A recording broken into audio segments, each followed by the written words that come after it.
तेरी शान पे सदके कोई धन है क्या, तेरी धूल से बढ़ के तेरी धूप से रोशन।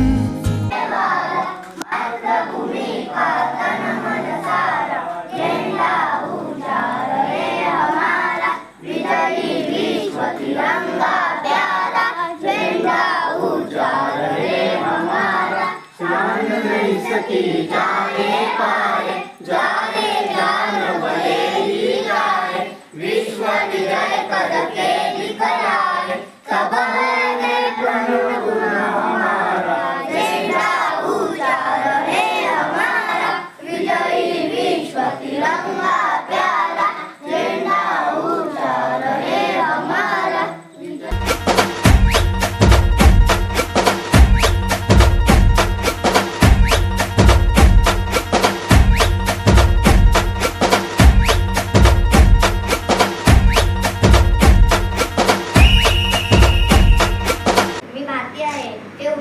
अंगावर रोमांच उभे राहते आणि आजचा दिवस तो केवळ एक दिवस नाही, तर तो आपल्या अस्तित्वाचा आरंभ होतो।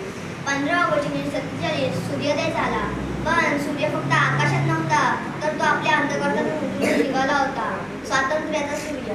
त्या दिवसापूर्वी या देशात होती गुलामी, दडपशाही, भीती। स्वतःच्या भूमीत राहूनही आपण होतो बेघर, लाचार, गुलाम, बिनशब्द। पण काही उरत नाही, शब्द झाले, तेज झाले, ज्वाला झाले।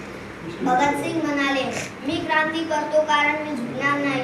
सुभाष बाबू म्हणाले, तुम्ही मला रक्त द्या, मी तुम्हाला स्वातंत्र्य देईन। गांधीजी म्हणाले, अहिंसेने सामर्थ्य जिंका। सांगतो मित्रांनो, या मातीचा प्रत्येक थेंब स्वातंत्र्याची गाथा सांगतो। आपण स्वतंत्र झालो, आपण खरोखर स्वतंत्र झालो का? स्त्री आजही रक्षणाची वाट पाहते, शेतकरी आजही आत्महत्येच्या उंबरठ्यावर उभा, तरुण आजही नोकरीसाठी चक्रा मारतो, भ्रष्टाचार भोगलेला आहे आणि पर्यावरण रोजच प्रदूषणात बुडते। म्हणून आज फक्त घोषणा देऊन ओरडू नका, तर एक विचार सुचवा, एक छोटा संकल्प। मी इतरांना मदत करेन, मी माझ्या देशाची प्रतिष्ठा वाढवेन, मी खोटं, फसवणूक, भेदभाव टाळेन, मी माझ्या संविधानाचे खरे पालन करेन, कारण देश हा पुन्हा मोठ्या नेत्याचा नाही, तर आपल्या प्रत्येकाच्या कृतीतून घडतो। शेवटी या तिरंग्याची छाया आपल्याला सावली देते, आपल्यावर विश्वास टाकते।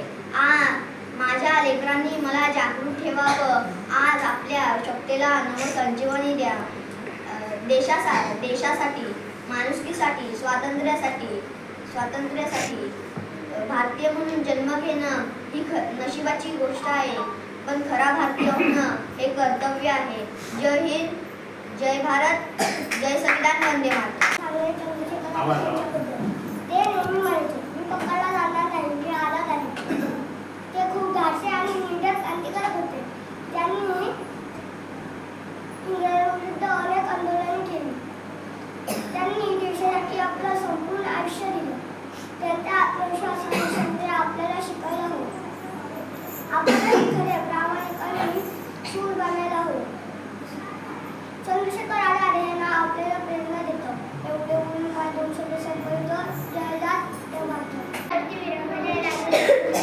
त्या झाशीच्या राणी होत्या, परंतु शौर्याने राज्याचा सुद्धा आदर्श, अंगावरती बाण, हातात तलवार, त्या इंग्रजांविरुद्ध त्यांचा लढा होता। मी माझी झाशी देणार नाही, त्या खऱ्या देशप्रेमाने झुंज देणाऱ्या महान स्त्री होत्या। आपण ही मुलं असो किंवा मुलं, धाडस, शिक्षण आपल्या मनात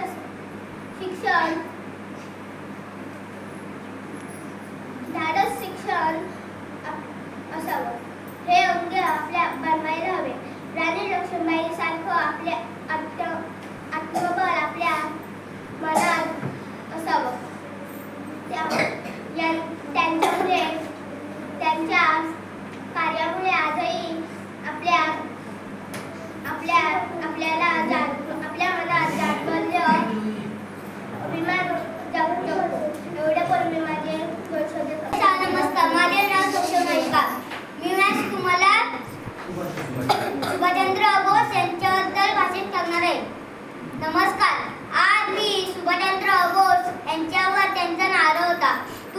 खून दो मैं तुम्हें आज़ादी दूंगा, तू मुझे खून दो मैं तुम्हें आज़ादी दूंगा. त्याने आझाद हिंद सेना तयार केली. सुभाषबाबू खूप शूर आणि चतुर होते. ते म्हणायचे, देशासाठी जीव देणं हेच खरं काम. माझा देश महान व्हावा म्हणून मी चांगला वागेन. मी शिस्त, स्वच्छता, अभ्यास हे माझं कर्तव्य समजेन. जय नेताजी, जय हिंदुस्तान. त्यांचे नाव होतं भगतसिंग.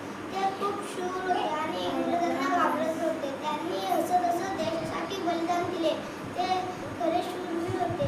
आमचे खरे हिरो. मी रोज अभ्यास करेन, देशासाठी चांगले नागरिक बनेन. भगतसिंग सारखं धाडस माझ्यावरतीही यावं. जय भगतसिंग जय. मी एक लहान विद्यार्थी आहे, पण माझा तुझा देशासाठी मोठा आहे. माझा देश शिवसुंदर आणि महान आहे. मी रोज चांगला वागेन, अभ्यास करेन. मी आईवडिलांच्या ऐकून शिक्षकांच्या आदर करणार. मी शिस्तबद्ध आणि देशप्रेमी होणार. जे स्वातंत्र्य आपल्याला मिळालं आहे ते जपणार. मी कधी खोटं बोलणार नाही, चोरी करणार नाही. मी देशाचा लहान सैनिक आहे. भारत माता की जय. धन्यवाद. गांधीजी विषय माहिती देणार आहे.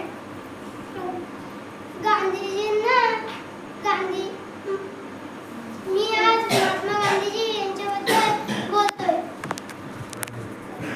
महात्मा गांधीजींना आपण बापू म्हणतो, कारण ते सगळ्यांचे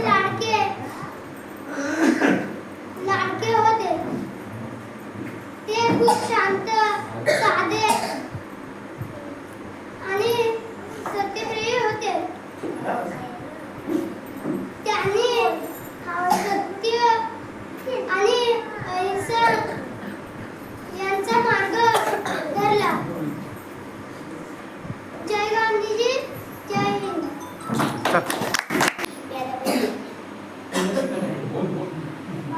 तुम्हाला सर्वांना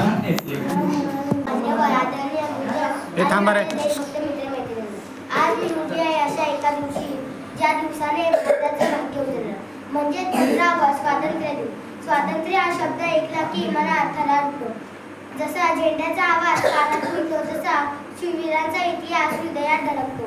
पण मित्रांनो, कधी विचार केलाय का, स्वातंत्र्य म्हणजे नेमकं काय? स्वातंत्र्य म्हणजे मनाने मुक्त असणं. स्वातंत्र्य म्हणजे विचारांचं बंधन मुक्त होणं. स्वातंत्र्य म्हणजे आपलं मन जगात मोकळेपणाने चालणं. पण हे सहज मिळालं का? नाही. हा केवळ आनंदाचा दिवस नाही, तो अश्रू, बलिदान, त्याग आणि संघर्षाचा सार आहे. कोण विसरू शकेल फाशी गेलेले भगतसिंग, राजगुरू सुखदेव? कोण विसरेल गांधीजींची अहिंसात्मक चळवळ? कोण विसरेल टिळक, सावरकर, नेताजींचा लढा? आणि कोण विसरेल स्त्रिया ज्या उठल्या होत्या धगधगत्या मसालीसारख्या? झाशीची राणी, प्रीतिलता, कस्तुरबा या सर्वांनी एकच गोष्ट सांगितली, पण स्वातंत्र्य मागायचं नसतं, ते लढून मिळवायचं असतं. म्हणूनच आज स्वातंत्र्य आहे. धन्यवाद. जय हिंद, जय भारत.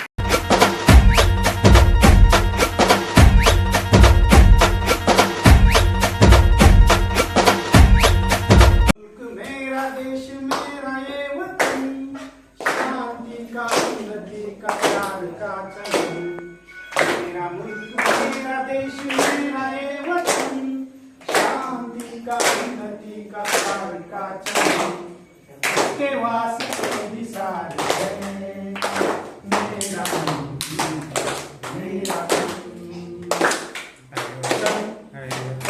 है वतन. जाने जाने जाने मेरा मुल्क मेरा देश मेरा ये वतन. इसकी मिट्टी से बने हैं तेरे मेरे ये बदन. इसकी धरती तेरे मेरे वास्ते है ये गगन. इसने ही सिखाया हमको जीने का चलन, जीने का चलन. इसके वास्ते निसार है मेरा मेरा है वतन, है वतन, है वतन. जाने जाने जाने अपने इस चमन को स्वर्ग हम बनाएंगे. कोना कोना अपना देश का सजाएंगे. जश्न होगा जिंदगी का, होगे सब मगन, होगे सब मगन. इसके वास्ते निसार है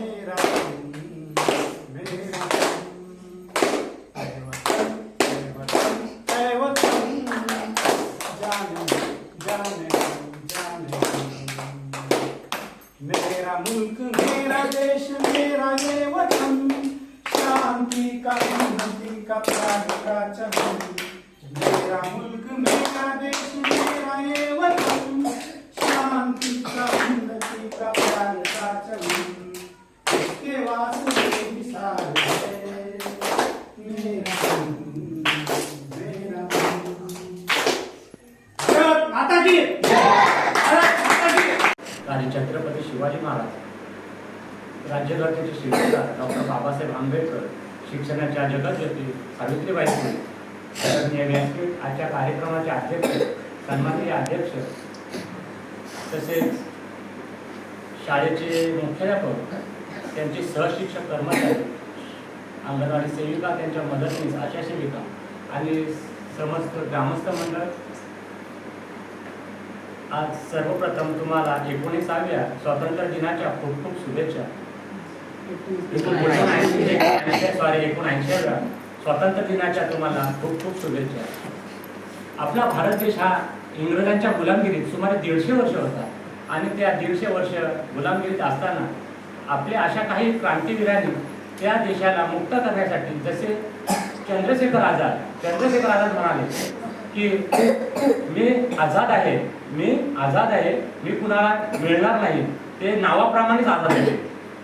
तसेच स्वराज्य हा माझा जन्मसिद्ध हक्क आहे आणि तो मी मिळवणार असे सिंहगर्जना करणारे आणि लोकांना आत्मविश्वासाने ठाम सांगणारे लोकमान्य टिळक यांनी आपल्या देशासाठी खूप बळाचे योगदान दिले. एवढे बोलतो आणि मी इथे थांबतो. जय हिंद, जय महाराष्ट्र. आज 1980व्या स्वातंत्र्य दिनाच्या सर्वांना शुभेच्छा. महाराष्ट्राचे आराध्य दैवत छत्रपती शिवाजीराजे, भारतीय राज्यघटनेचे शिल्पकार डॉक्टर बाबासाहेब आंबेडकर, राजमाता जिजाऊ माता सावित्रीबाई फुले यांना त्रिवार आजच्या कार्यक्रमाचे अध्यक्ष भंडारे साहेब, तसेच आपले मार्गदर्शक म्हणून पायचाळ साहेब, गावचे पोलीस पाटील, प्रमुख पाहुणे भोड साहेब, उपस्थित ग्रामस्थ मंडळी, तसेच शाळेचे मुख्याध्यापक पवार सर, त्यांचे सहकारी आडोळे सर, अंगणवाडी मदतनीस, तसेच आपल्याला शाळेला खाऊ देणाऱ्या सुपरलेखा, महिला मंडळ, उपस्थित बालमित्र. आज सरांनी नवीन उपक्रम राबविला आहे. तर माझा विषय आहे सरोजिनी नायडू. मला सरोजिनी नायडूच्याबद्दल बोलायचं आहे. सरोजिनी नायडू ह्या स्वातंत्र्य लढ्यामध्ये त्यांचा थोर नेत्या होत्या व कवयित्री होत्या. त्यांनी आपल्या भारत देशासाठी साहित्य, समाजसेविका व स्वातंत्र्य लढा त्याच्यामध्ये त्यांचं मोलाचं योगदान होतं. त्यांचा जन्म 13 फेब्रुवारी 1879 रोजी हैदराबाद येथे झाला. त्यांच्या वडिलांचे नाव अघोरनाथ चट्टोपाध्याय असे होते व त्यांच्या आईचे नाव वरदा सुंदरी देवी असे होते. त्यांनी अनेक कार्य केले स्वातंत्र्य लढ्यासाठी. महात्मा गांधी, लोकमान्य टिळक, बाळकृष्ण गोखले यांच्या विचारांचा प्रेरित घेऊन त्यांनी स्वातंत्र्य लढ्यात आपलं योगदान दिलं व त्यांचे विचारसरणी घेऊन ते पुढे स्वातंत्र्य लढा लढल्या व त्यांनी स्त्री नाही तर स्त्री सौंदर्य नाही तर स्त्री शक्ती आहे हे दाखवून दिलं व एक आदर्श माता ठरल्या. अशा या मातेला माझे त्रिवार वंदन व अनेक शूरवीरांनी आपल्या स्वातंत्र्याला बलिदान दिलं त्यांना मी कोटी कोटी प्रणाम करते. जय हिंद, जय भारत. आराध्य दिवस राजे छत्रपती शिवाजी महाराज यांना मुलगा शिल्पकार बाबासाहेब आंबेडकर यांच्या उपस्थितीत अभिवादन करून आज देशाचा 79वा स्वातंत्र्य दिन साजरा करण्यासाठी या ठिकाणी उपस्थित असलेले त्या आजच्या कार्यक्रमाचे अध्यक्ष तसेच ग्रामस्थ मंडळाचे अध्यक्ष नारायण,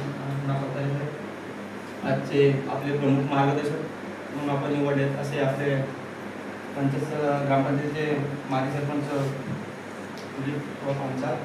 आपल्या गावचे पोलीस पाटील, तसेच आजच्या कार्यक्रमात उपस्थित असलेले आपले प्रमुख पाहुणे श्री नारायण गौड, तसेच आजच्या आपल्या शाळेय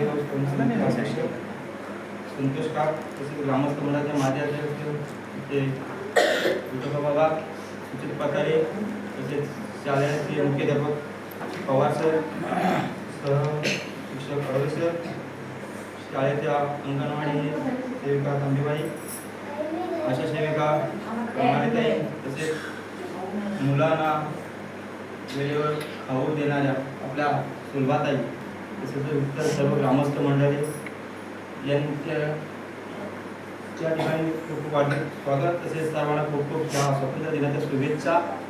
स्वातंत्र्य दिन साजरा करण्यासाठी सर्वजण जमले होते. स्वातंत्र्य दिन खरोखर आपल्याला सहज मिळालेलं नाही आहे. त्याच्यासाठी अनेक क्रांतिकारकांनी आपल्या प्राणाची आहुती दिली आणि त्यांच्या या बलिदानाच्या निमित्ताने त्याच्या माध्यमातून आपल्याला हे स्वातंत्र्य मिळाले. असेच भगतसिंग, सुखदेव थापर, मला सरांनी एक विषय सांगितले की सुखदेव थापर यांच्याबद्दल आपण सांगितलं. बरोबर, सुखदेव थापर हे अगदी कमी वयात देशाच्या कामी आले असं त्यांचं लहानपणापासून त्यांचं मनोगत होतं की मी जन्माला आलोय देशासाठी आणि मरणही देशासाठी. त्यांचं माझा समाजामध्ये माहितीनुसार 15 मे 1907 साली त्यांचा जन्म आहे आणि 23 मार्च 1931 हे लाहोर पाकिस्तानमध्ये युद्धात ते आले गेले. त्यांच्या अवघ्या 23 ते 24 वयाच्या आयुष्य त्यांचं होतं आणि एवढ्या लहान वयात इतके आपलं प्राणाचं बलिदान दिलं असं एक क्रांतिकार होऊन गेले की खरोखर त्यांच्यासारखे अजून भगतसिंग असे अनेक क्रांतिकारक आहेत की खरोखर त्यांनी आपले वय आपले काय म्हणजे आयुष्य काय हे सर्व देशासाठी अर्पण केले आणि त्या सगळ्यांच्या विचारातून त्यांच्या बलिदानातून आपल्याला हे स्वातंत्र्य मिळालेलं आहे. एवढं बोलून मी माझं शब्द पूर्ण करतो. जय हिंद. सर्व मान्यवर, आजच्या कार्यक्रमाचे अध्यक्ष, तसेच अंगणवाडी सेविका, मदतनीस, उपस्थित सर्व ग्रामस्थ मंडळी, आपल्या उपस्थित महिला मंडळ, विद्यार्थी आणि विद्यार्थिनी, आज मला विचारायचं आहे भिकाजी कामा यांच्याबद्दल मी 2 शब्द सांगते. भिकाजी कामा ह्या भारतीय पहिल्या स्त्री होत्या ज्याने परदेशामध्ये तिरंगा फडकवला. त्यांनी इंग्रजांच्या विरुद्ध भाषण, लेखन आणि प्रचारही केला. अशा या भिकाजी कामा त्या म्हणाल्या, माझा तिरंगा जगभर फडकू दे, माझा तिरंगा जगभर फडकू दे. अशा या भिकाजी कामाने आपलं संपूर्ण आयुष्य देश सेवेसाठी खर्च केलं. अशा या भिकाजी कामाला माझं कोटी कोटी एवढं बोलून मी थांबते. जय हिंद, जय महाराष्ट्र, जय भिकाजी. स्वातंत्र्य दिनाच्या हार्दिक शुभेच्छा. सगळे जमलेले मान्यवर आणि इथं माझ्या बालगोपाळ मित्रमंडळ, सगळे शाळेतील सगळे व्यवस्थापक. मला विषय दिलेला आहे राजेंद्र प्रसाद, लोकशाहीचे प्रथम सेवक. राजेंद्र प्रसाद हे लोकशाहीचे प्रथम सेवक होते. मी राष्ट्रपती नाही, मी राष्ट्रसेवक आहे हे त्यांचं ब्रीद वाक्य होतं. स्वातंत्र्य भारताचे पहिले राष्ट्रपती. त्यांचा जन्म 28 फेब्रुवारीला झाला 1884 बिहारमध्ये. त्यांचं शिक्षण शालेय शिक्षण त्यांच्या घरीच मौर्यांनी करून दिलं. त्यांनी उच्च शिक्षण घेण्यासाठी ते कलकत्त्यामध्ये गेले आणि स्वातंत्र्य लढ्यामध्ये त्यांचा मोठा हातभार होता. त्यांचा हस्ताक्षर आणि संविधान समितीमध्ये त्यांचा सहभाग, त्यांचं मार्गदर्शन आणि त्यांचा आवाज एकदम मृदू होता. असे ते एक आपले संविधानामधले मोठे कायदे तज्ञ होते.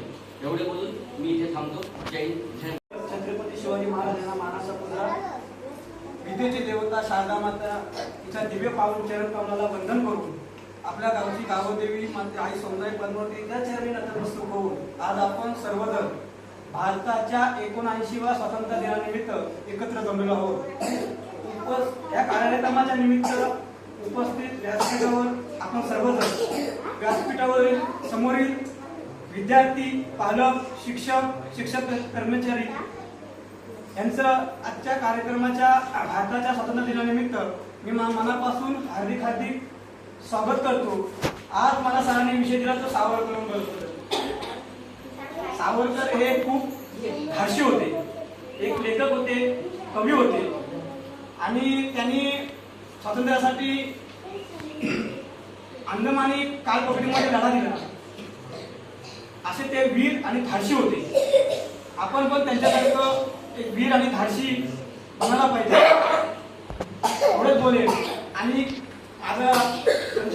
केलं फक्त माझ्या व्यासपीठावर उपस्थित मान्यवर तसेच जमलेले ग्रामस्थ आणि बाळमित्र, आज आपण 15 ऑगस्ट 19 स्वातंत्र्य दिवस या निमित्ताने आज जमलेलो आहोत.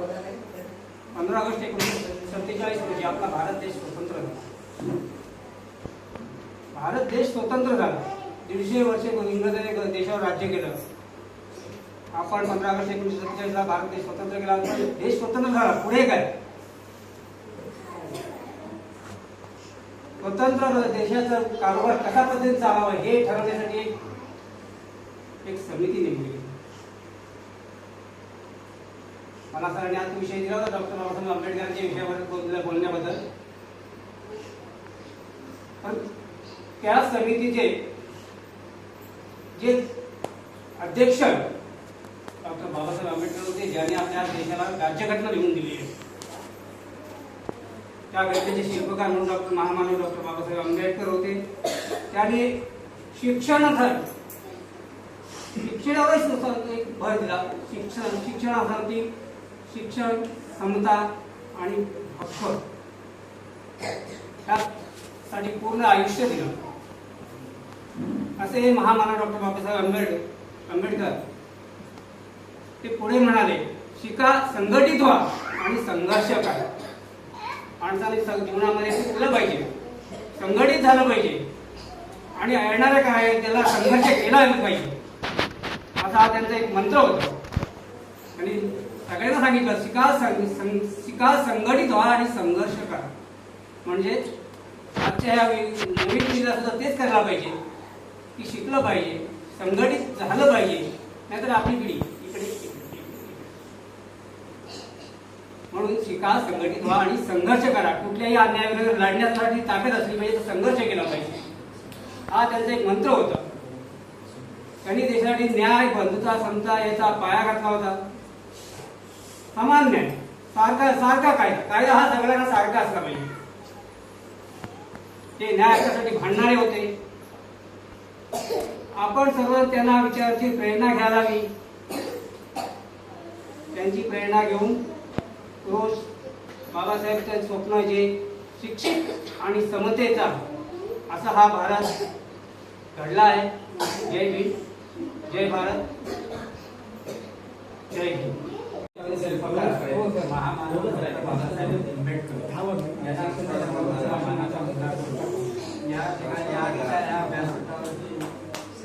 अध्यक्ष असे निघून झाले नारायण महाराज पतारे, तसेच आमच्या या शाळेचे माजी सरपंच पोलीस पाटील राजस्थान प्रमुख पाहुणे या ठिकाणी आमच्या शाळेला लागलेले असे नारायण भोड साहेब, तसेच या ठिकाणी असणारे अंगणवाडी सेविका, मदतनीस या सगळ्यांचे पहिल्या प्रथम मी आभार मानतो.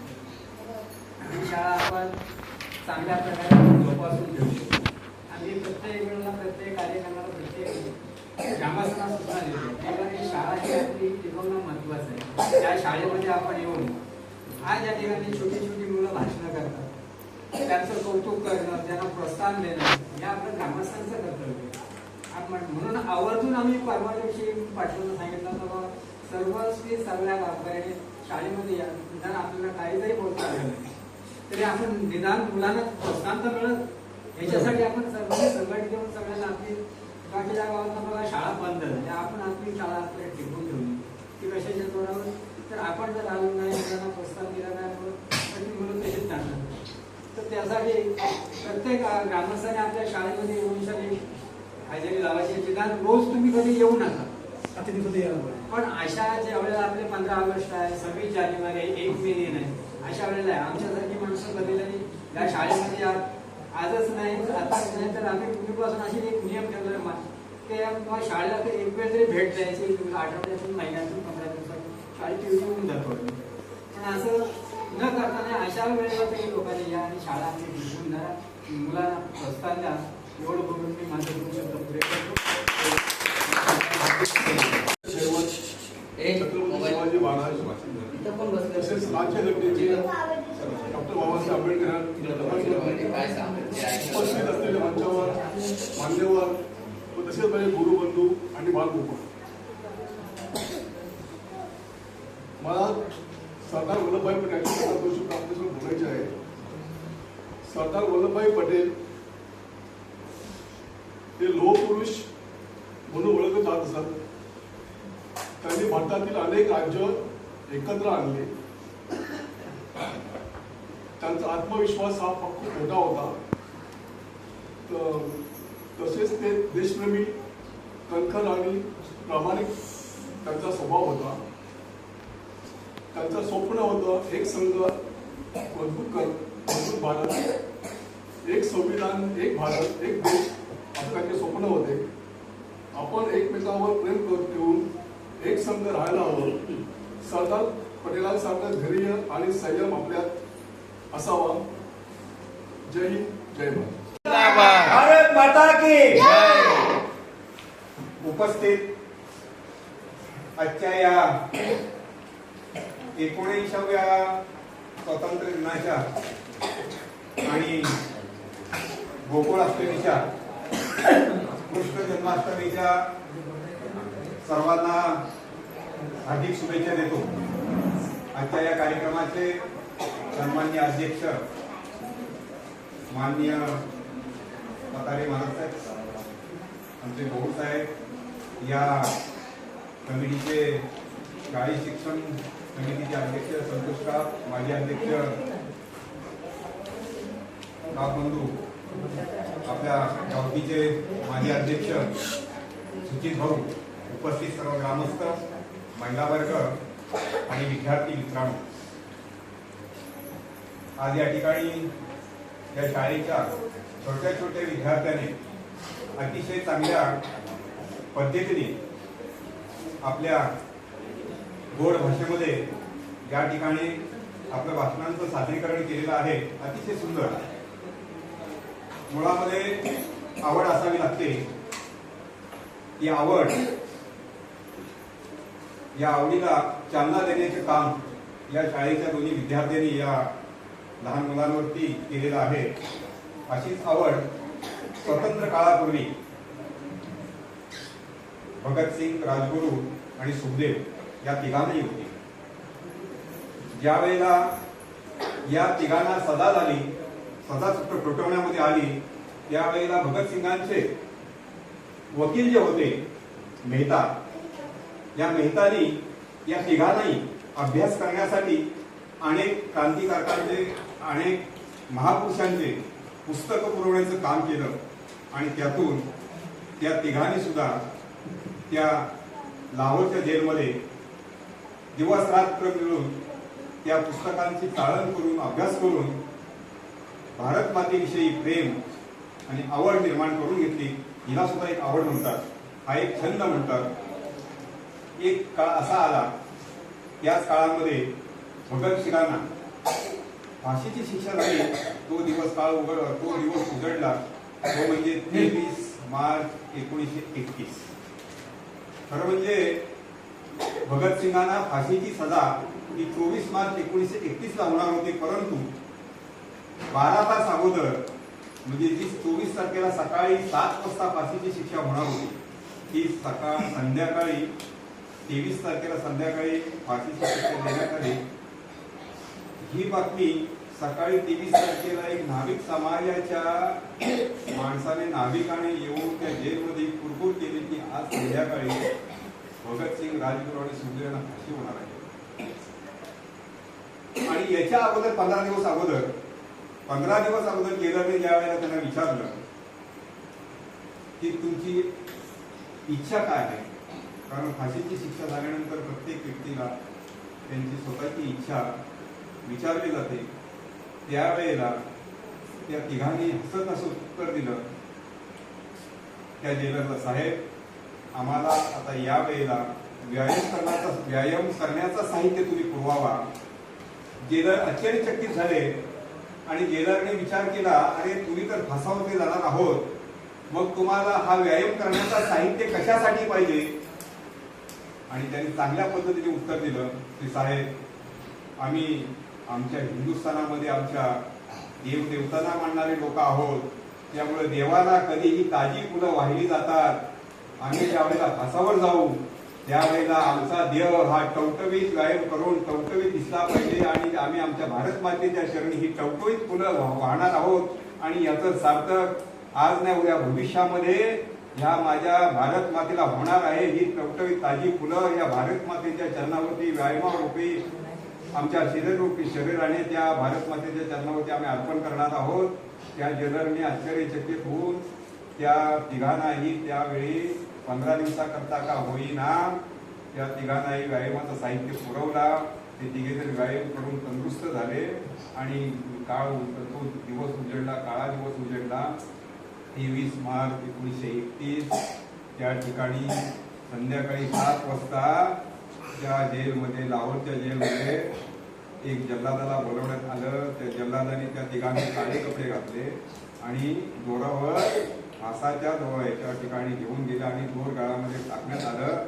प्रत्येकाला तिघांनाही विचारण्यात आलं पहिला फासावर कोण जाणार आहे. त्यावेळेला सुखदेवाने सांगितलं पहिला मी जाणार आहे. त्यामुळे सुखदेवाला पहिली फाशी झाली, राजगुरूला झाली आणि भगतसिंगांना झाली. तिघांनाही फाशीच्या जोरावरती लटकवण्यात आलं. परंतु काय झालं माहितीये का, त्यावेळेला लाहोरमध्ये काही हिंदुस्थानी लोकांनी संध्याकाळची वेळ असल्यामुळं अहंकार उठवला आणि त्या जेलच्या सभोवताली घेरा घालून सगळेजण घेरा घातला, उठाव केला. या तिघांनी फाशी झाली म्हणून. आणि मग काय करणार, यांचा देह नेणार कुठून म्हणून त्या लाहोरच्या जेलची पाठची भिंत तोडण्यात आली आणि त्या भिंतीच्या मार्गाने त्या तिघांचा मृतदेह शिमा नदीच्या तीरी जाऊन तिथं अंत्यसंस्कार करण्यात आले. परंतु पूर्ण न झाल्यामुळं ती वेळ त्या ठिकाणी त्यांचा अंत्यसंस्कार करण्यात आलं. अशी या तिघांबद्दल बोलायचं तर भरपूर आहे, 4-4 तास पुरणार नाहीत एवढं बोलतो आणि मी माझे 2 शब्द थांबवतो. आणि थांबवण्यापूर्वी एक आपल्याला विनंती करू सर की आपण अतिशय चांगल्या पद्धतीने हे शाळेमध्ये कार्यक्रम राबवता. प्रत्येक वेळेला तसं म्हणाल तर विद्यार्थ्यांमध्ये आज बघाल तर चांगल्या पद्धतीचं वळण आपण देत आहे. असंच एक आपल्या ह्या गणपतीमध्ये येणाऱ्या काळामध्ये जर तुम्ही गणपतीला जर गावी जात नसाल तर आजी माजी विद्यार्थी समन्वय असावा. आजी माजी विद्यार्थ्यांचा, आम्ही सुद्धा ह्या शाळेचे माजी विद्यार्थीच आहोत, त्यामुळे ह्या शाळेचा आजी माजी विद्यार्थ्यांचा एक इथं काय त्याला म्हणतात आता गुणगौरव सोहळा व्हावा अशी मी शाळेला विनंती करत आहे. इथं 2 शब्द बोलतो मी थांबतो. जय महाराष्ट्र. भारतीय राज्यघटनेच्या या ठिकाणी उपस्थित असलेले सर्व राजकारण असलेले मान्यवर, ग्रामस्थ मंडळ, महिला मंडळ, महिला बाल, आज या ठिकाणी 79व्या स्वातंत्र्य दिनाच्या निमित्तानं आपण या ठिकाणी जमलेलो आहोत. प्रथमतः आपल्याला त्या स्वातंत्र्य दिनाच्या सगळ्यांना हार्दिक शुभेच्छा. आज या ठिकाणी मला या कार्यक्रमाच्या अध्यक्षस्थान दिल्याबद्दल आपल्या सगळ्यांचा आभार. 1947 रोजी आपला भारत देश स्वतंत्र झाला. स्वतंत्र झाल्याने त्याचे सगळा इतिहास आता या ठिकाणी म्हणजे बाळमित्रांनी आणि अनेक मान्यवरांनी या ठिकाणी सांगितलेले आहे. एका माझ्या बाळमित्राच्या भाषणामध्ये गेलं की नेताजी सुभाषचंद्र बोस यांनी म्हटले तुम मुझे बोल दो मैं तुम्हें आझादी दूंगा.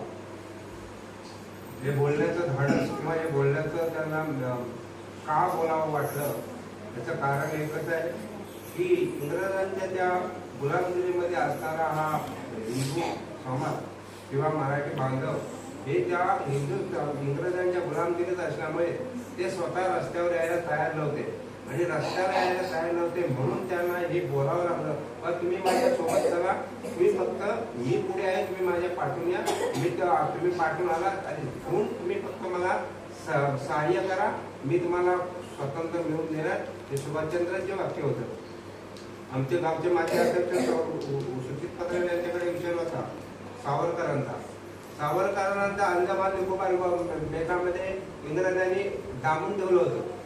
पण त्या ठिकाणी असताना देखील त्यांच्या मनात आपला स्वतंत्र आपल्या भारताविषयी एक चळवळ नव्हते किंवा एक काळजी होती आणि म्हणून त्यांनी स्वतःच्या प्राणाची कुठलीही किंमत न करता त्यांनी स्वतःला समुद्रामध्ये झोकून दिलं आणि त्या समुद्राकडे त्यांनी विनंती केली, ने मनसी ने परत मातृभूमीला सागरा प्राण तळ मला, माझा प्राण माझ्या या भारत भूमीसाठी तडफडतोय, तुम्हाला खरोखर ज्यावेळी सागरामध्ये त्या रोडे टाकली आणि पुन्हा ते भारतामध्ये आले, असे ते स्वातंत्र्यवीर सावरकर, त्याचं नावच आहे स्वातंत्र्यवीर, आणि ते पुन्हा आले आणि या भारत देशासाठी त्यांनी बहुत असं मोलाचा कार्यक्रम कामगिरी केली आहे.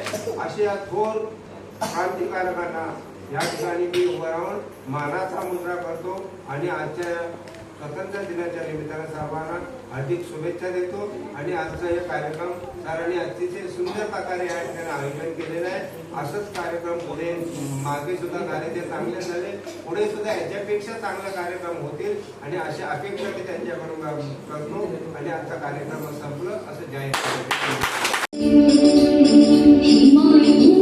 जन्मभूमी कर्मभूमी आमची मावंदनीय प्राणप्रिय ही माय मराठी आमची, ही मायभूमी जन्मभूमी कर्मभूमी आमची मावंदनीय प्राणप्रिय ही माय मराठी आमची.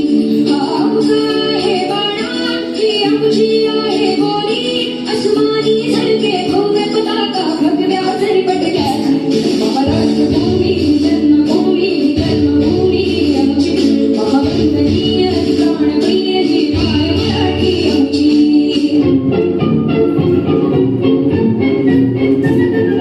आओ बच्चों तुम्हें दिखाएं झांकी हिंदुस्तान की, इस मिट्टी से रंग करो ये धरती है बलिदान की. वंदे मातरम वंदे मातरम वंदे मातरम वंदे मातरम. आओ बच्चों तुम्हें दिखाएं झांकी हिंदुस्तान की, इस मिट्टी से तिलक करो ये धरती है बलिदान की.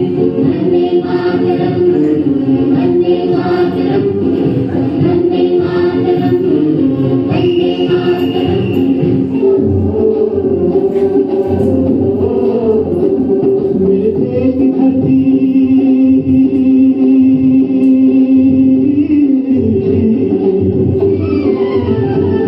मेरे देश की धरती सोना उगले उगले हीरे मोती, मेरे देश की धरती, मेरे देश की धरती, मेरे देश की धरती सोना उगले उगले हीरे मोती, मेरे देश की धरती, मेरे देश की धरती.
Vande